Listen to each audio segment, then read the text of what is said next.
Hello and नमस्कार everyone. इस video में आज हम बात करने आए हैं और जानने आए हैं कि सोरासिस को लेके लोगों के क्या मिथ्स होते हैं, क्या कंफ्यूजन्स होती हैं और किस धारणा में वो जीते हैं जिसकी वजह से सोरासिस उन्हें और परेशान करता है और उनका सोरासिस और ख़राब होता है। तो बिना टाइम वेस्ट करे पहले मिथ की अगर मैं बात करूं तो पेशेंट अक्सर मेरे पास आते हैं और ये पूछते हैं कि सोरासिस, या उन्हें लगता है कि सोरासिस सिर्फ एक स्किन डिसीज़ है।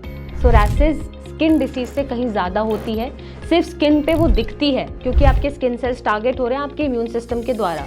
बट एक्चुअली ये जो डिसीज़ है ये ऑटोइम्यून डिसीज़ है, विच मीन्स कि आपका इम्यून सिस्टम आप ही के बॉडी के खिलाफ आपके स्किन सेल्स को टारगेट करके उन्हें अटैक करना शुरू करता है और फ्लेकिंग, ड्राइनेस और मल्टीपल सेल को वो ग्रो कराता है जो कंट्रोल नहीं होता और आपको रिजल्ट मिलता है सोरासिस देखने को।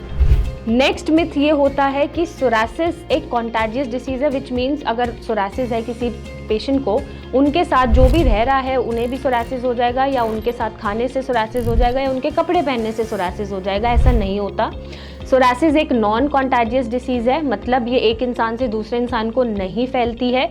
और अगर आप उस इंसान के साथ नॉर्मली रह रहे हैं, सेम बिस्तर शेयर कर रहे हैं, कपड़े शेयर कर रहे हैं, खाना शेयर कर रहे हैं, बर्तन शेयर कर रहे हैं, तो आप एब्सोल्युटली सेफ हैं। मेरा ये मानना है कि आप पेशेंट को ये रियलाइज़ ना कराएं कि ऐसे आप एबनॉर्मली बिहेव करेंगे और वो बहुत दुखी होंगे, बहुत परेशान होंगे, कॉन्फिडेंस टूटेगा और उनका सोरासिस बढ़ेगा। ऐसे में आप उन्हें सपोर्ट दें और ये रियलाइज़ कराएं कि वो एब्सोल्युटली नॉर्मल हैं और उनके साथ रहने से आप सेफ हैं और आपको सोरासिस नहीं होगा। नेक्स्ट एक सबसे बड़ा मिथ ये है कि पुअर हाइजीन से हमें सोरासिस होता है, विच मीन्स अगर हम अपनी हाइजीन का, क्लेanलीनेस का ध्यान नहीं रख रहे तो हमें सोरासिस हो सकता है। नहीं हो सकता, क्योंकि जब हाइजीनेस और क्लेanलीनेस की बात आती है तो फंगल इन्फेक्शंस होते हैं, क्योंकि सोरासिस अंदर से ही आ रहा है, इम्यून सिस्टम हमारी बॉडी के खिलाफ काम कर रहा है और ये इन्फ्लेमेशन दे रहा है स्किन सेल्स में। उसमें पुअर हाइजीन नहीं बोलूँगी मैं, बट येस आपको अपनी स्किन का ध्यान रखना है, प्रॉपर ड्राइनेस को हटाना है, मेंटेन करना है, मॉइस्चराइजेशन रखना है, हाइड्रेशन रखना है और हाइजीन तो मेंटेन इन जनरल हम सबको करनी चाहिए ताकि हमें फंगल इन्फेक्शन या उस पर कोई भी बैक्टीरियल इन्फेक्शन ना हो। नेक्स्ट सबसे बड़ा मिथ ये होता है कि सिर्फ अडल्ट्स में, मतलब जो 18 ईयर्स के ऊपर हैं उन्हीं को सोरासिस होता है और इससे जो नीचे की एज ग्रुप है उन्हें सोरासिस नहीं होता। But let me tell you this, मेरे पास जो पेशेंट हैं वो 6 महीने की उम्र में भी आता है, 1 साल की उम्र में भी आता है, 5 साल की भी उम्र में आता है। तो ये कोई एज रिलेटेड या एज स्पेसिफिक नहीं है। कभी भी जीन म्यूटेशन हो गया और कभी भी इम्यून सिस्टम ट्रिगर हो गया और वो आपके खिलाफ काम करना शुरू कर देता है तो ये आपको किसी भी इर्रिस्पेक्टिव ऑफ एनी एज, किसी भी टाइम, किसी भी एज पे दिख सकता है। एज का इससे कोई लेना देना नहीं है। नेक्स्ट सबसे बड़ा मिथ ये होता है कि सोरासिस में डाइट फॉलो करने की कोई ज़रूरत नहीं है, कुछ भी खाओ सोरासिस हमारा नहीं बढ़ेगा। But this is absolutely wrong. अगर आप एनिमल प्रोटीन, अल्कोहल, बाहर का खाना, जंक फूड, प्रोसेस्ड फूड ये चीज़ें खाते हैं तो आपका सोरासिस ट्रिगर भी होता है और इन्फ्लेमेशन भी बढ़ती है। तो आपको एंटी इन्फ्लेमेटरी फूड खाना होता है जिससे आपका सोरासिस ट्रिगर ना हो और बढ़े ना।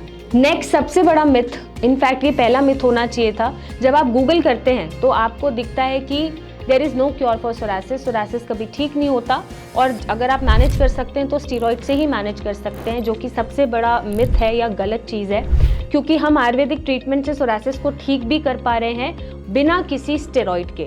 और स्टेरॉइड इंटेक जब आप लेते हैं तो कंडीशन आपकी सप्रेस रहती है, या स्टेरॉइड लेते लेते भी कंडीशन बढ़ती रहती है, जैसे ही लेना छोड़ते हैं और ब्लास्ट होती है और आपके वाइटल ऑर्गन जैसे लिवर, किडनी, हार्ट पे भी इश्यूज आते हैं। बट हम विदाउट स्टेरॉइड आयुर्वेदिक इलाज से आपका सोरासिस ठीक भी कर पा रहे हैं और आपके वाइटल ऑर्गन्स को भी बचा पा रहे हैं। बहुत सारी पेशेंट स्टोरीज हैं, आपने चैनल पे देखी होगी, बहुत सारे पेशेंट के फीडबैक है जो ठीक हो रहे हैं। तो बिना स्टेरॉइड के भी सोरासिस को ठीक किया जा सकता है। नेक्स्ट सबसे बड़ा मिथ ये है कि सन एक्सपोजर से सोरासिस खराब होता है या और वर्सन हो जाता है।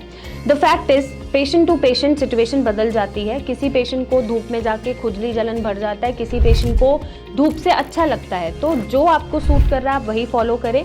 और अगर आप धूप सेकना भी चाहते हैं तो 15 मिनट, 20 मिनट अर्ली मॉर्निंग का जो सनलाइट है उसको आपको लेना है, ताकि आपको सफिशिएंट अमाउंट में विटामिन डी भी मिले, सन एक्सपोजर भी मिले और आपके सोरासिस वर्सन अप ना करे और इन्फ्लेमेशन रिड्यूस हो जाए।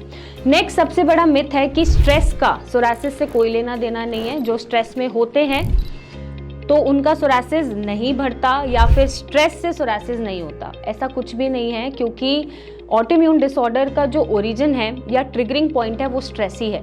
आपको जब भी ऑटोइम्यून डिसीज हो रहा है, सोरासिस हो रहा है, तो आप याद करिए कि जब से ओरिजिन उसका हुआ या स्टार्टिंग हुआ, तो ऐसा कौन सा इंसिडेंट या हादसा हुआ था, कौन सा ऐसा स्ट्रेसफुल फैक्टर था जिसकी वजह से सोरासिस का ओरिजिन होना शुरू हुआ।